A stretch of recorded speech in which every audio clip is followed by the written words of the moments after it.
Hey everybody, how's it going? Welcome to the post-WrestleMania 30 edition of NoDQ&A video right here on NoDQ.com, the YouTube channel, and NoDQ&A videos affiliate, ringsidenews.com. Got your questions here from spring.me/Aaron Rift, so today I will be discussing WrestleMania. Got a ton of questions about WrestleMania, and I will discuss the results and the highlights of the show. Let's start off today with the first question from Rexo619. Hey Aaron, what was your favorite WrestleMania match at WrestleMania 30, and what did you think of WrestleMania 30 overall?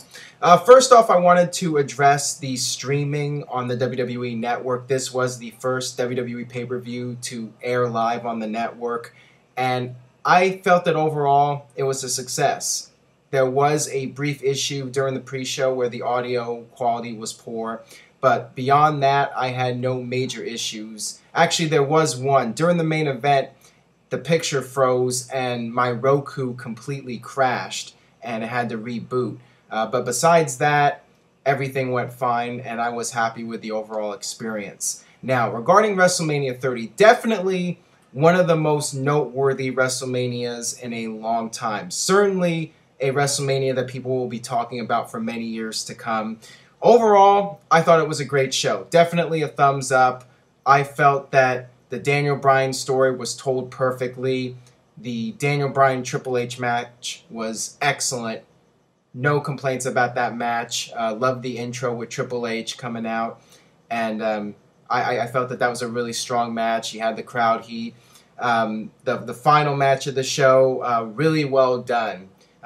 Every single thing you could do to make you think Bryan was going to lose was done. You had Triple H interfere. You had him bring out the sledgehammer. You had that insane Batista bomb on the announce table. And then Randy Orton did the RKO, the Batista bomb into an RKO through the table. That was insane. And, you know, you thought that Daniel Bryan was going to be out of the picture. He just kept coming back. And then finally, Daniel Bryan wins the match, and you have the big celebration, and a very surreal moment, especially for somebody like me that would see Bryan Danielson on the independent scene and PWG, and you know, just this guy who was known as a great technical wrestler, and now he is standing tall to close WrestleMania as WWE champion. Something I never thought I would see, to be honest. If you asked me 5 years ago, would Bryan Danielson one day be WWE champion and close out WrestleMania as champion, I would have called you insane. But it happened here, and the story was told perfectly when it comes to Daniel Bryan. So, you know, the main event, the WWE World Title match, and Triple H and Daniel Bryan, both were excellent matches. Moving on here to the very controversial match here from VemICX. What did you think of The Undertaker's streak ending at the hands of Brock Lesnar? Do you think it was time, or if Brock was the right guy to do it? Wow. I mean, everyone is going to have an opinion about this, and I guess we'll find out more in the coming days what the backstage story was behind this. I'm sensing that Undertaker, behind the scenes, decided that he cannot do it anymore, that it's time for him to retire. And I could see him having the old school mentality where if you're leaving or if you're retiring, you put over somebody on the way out. And, you know, maybe that was what he was thinking, that, you know, this is my last match. I want to end the streak. You know, somebody else asked me, do you think that, who do you think made the decision here for Undertaker's streak to end? I think it was Undertaker. I think that Undertaker, you know, is probably physically done and figured that he'd rather put over somebody on the way out, and that you know, somebody can gain from the streak being broken. So, you know, I have mixed feelings about it. Maybe we'll hear his side of the story. Maybe he'll explain the whole situation one day. Maybe we'll get some more details. But that's what I'm assuming at this point. Was Brock Lesnar the right guy to end the streak? I think most people would say no. Definitely the shocker of the year. I mean, nobody saw this coming. And the reaction of the crowd, I mean, told the story.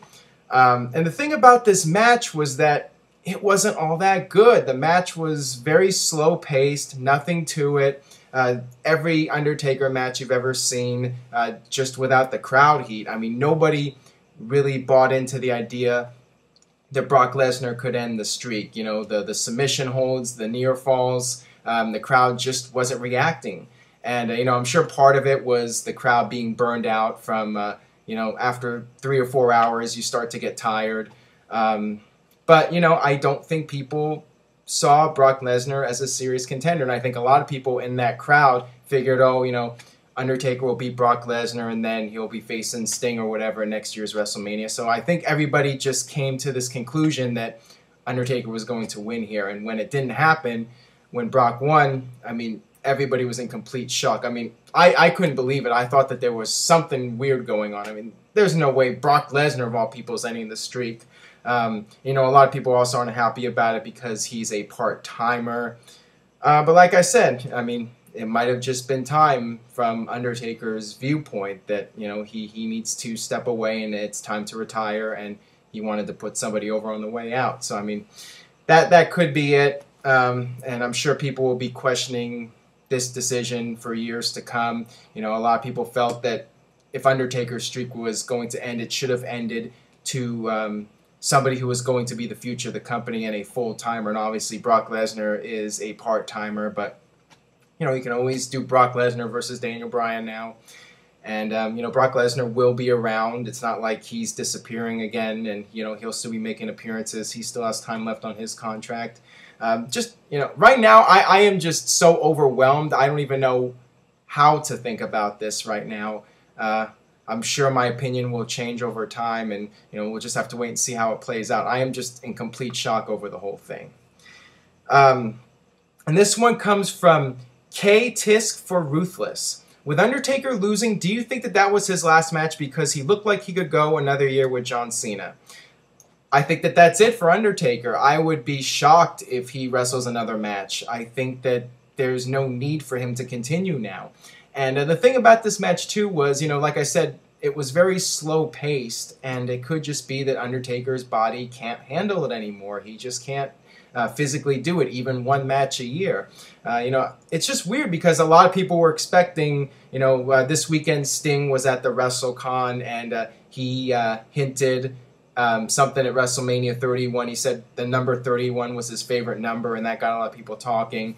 So I don't know what's going to happen now with Sting, because obviously there was something going on there, and Sting made it clear that he wanted to have a match with Undertaker. So I don't know what's going to happen now with Sting. The whole thing is just a complete shock, like I said. All right, this next one comes from MMA Mike 0. So technically he saved his legacy, but is the John Cena era coming to a close, or does he really need a change of scenery? Well, I mentioned this on Twitter. You know, I think in this match and on this show, there's never been a time where John Cena has felt more out of place and more dated. You have these new characters. You have Bray Wyatt. You have Antonio Cesaro getting a big push now. You have Daniel Bryan. You have all these guys, The Shield. And, you know, they all seem cool, and they're the guys that are doing all these flashy moves, and they're interesting to watch. And then you have John Cena, who's been the same stale character now for 10 years. And it just, when he came out there, I sensed that the crowd really didn't care about him that much. And I mean, they did boo him, and there were some light cheers, but there wasn't a whole lot of heat for this match, and people weren't really reacting much to John Cena at all. I mean, they loved Bray Wyatt, but they just didn't seem to care about John Cena. And you know, I've seen mixed reviews about this match. I really didn't care for it. I didn't like the match all that much. I thought it was slow-paced. You know, some people tried to say it told a good story. What, the same story we've seen already, where Kane tried to make John Cena embrace the hate? Same thing here. Bray Wyatt was trying to get John Cena to use the steel chair, and you know, John Cena was tempted to use the steel steps, but of course he didn't do it. He did not embrace the hate, and he overcame the odds again. Blah blah blah. Same story we've seen time in and time out. And, you know, Bray Wyatt could have benefited from a win here. And with Daniel Bryan as WWE Champion now, you could have had a strong victory for Bray Wyatt, and he could have challenged Daniel Bryan for the WWE title. So, wasn't a fan of the finish at all. Wasn't really a fan of the match storytelling because we've seen it before. and the pacing of the match was very slow. So I really didn't care for it all that much. All right, this one comes from WWE fan Dark Arrow. What did you think of the Battle Royal? The big spots with Kofi were awesome, and Cesaro picking up Big Show was awesome too. I thought that the Battle Royal was very entertaining. I mean, I actually thought it was better than I was expecting going in. I thought that the finish was tremendous with Cesaro body slamming Big Show over the top rope to the floor. You know, similar to Hogan body slamming Andre. I thought it was very fitting, and it made Cesaro look like $1 million, and it was a star-making performance. So I was really happy that Cesaro won. Wasn't expecting it. I figured, you know, somebody like Sheamus had a better chance of winning, but Cesaro got the win here, and I think he's going to get a tremendous reaction on Raw. Really looking forward to that. So yeah, definitely the Battle Royal was better than I expected, so I was happy about that. And regarding the other matches, I got this question here from iModaB92. Hey Aaron, what do you think of the Shields match? I think it should have been longer, don't you think? Honestly, I was perfectly fine with it. I mean, I wasn't a fan of that match to begin with. I didn't want to see a long match with the Shield against the New Age Outlaws and Kane. So I'm happy that the Shield made short work of them. And I thought that they looked really impressive. And, you know, I liked the finish. Another strong finish on this show. The Shield doing the triple power bomb with both members of the New Age Outlaws. So I like the fact that it was a squash match and the Shield looked great. I had no issue with that. And, you know, the Divas Invitational, I'll just touch upon these other matches. You know, I wasn't even paying attention. I was still in total disbelief about The Undertaker. But, I mean, that was okay for what it was, and AJ retained. Not really shocked about that.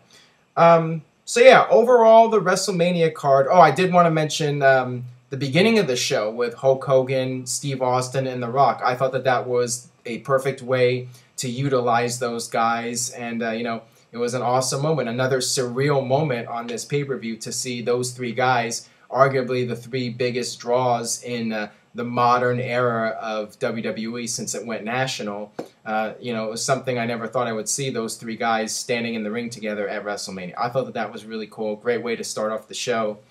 And you had the backstage skit with Hogan and Piper and Orndorff and Mr. T, which was fine or whatever. Very little filler on this show. I mean, pretty much everything served a purpose, and I give WrestleMania a thumbs up. I know the Undertaker thing is just a big what the fuck moment, but I still thought it was a great show, and it's a WrestleMania, like I said at the beginning. People will be talking about it for many years to come. So I was happy we finally got a great, memorable WrestleMania. So that's my thoughts on WrestleMania. I know people have mixed feelings about some of the stuff on the show. Leave a comment. Let me know what you think. If you enjoyed the video, share it on Facebook and Twitter. And I will see you guys tomorrow or Tuesday for another edition of NoDQ&A video. I'll talk about the Hall of Fame. Got more questions here about WrestleMania. So keep sending them in. Spring.me/AaronRift. And I'll see you guys next time.